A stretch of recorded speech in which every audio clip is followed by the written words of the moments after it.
মই মানে পিছফালে কেতিয়াও নাহোঁ নাহোঁ মানে গঁৰালটোৰ কাৰণে নাহোঁ কিন্তু আজি পাপাই মোক জবৰদস্তি কৰি লৈ আনিছে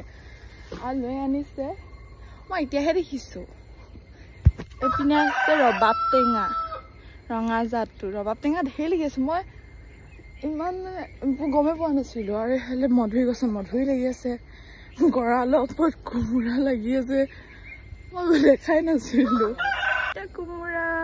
ভাল বান্দৰৰ পৰা এইকেইটা বাচি আছে পিনে পুৰা ৰবাব টেঙা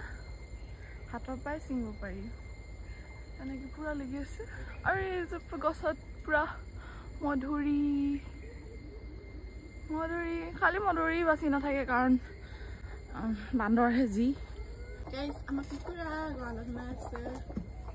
তাক লাগিব নেকি চাওক বেত গাছ আমাৰ পাপাই আহি পিনি ইয়াৰ পৰাই কাটি বেত গাছ লৈ যায় গোটেই বেত গাছ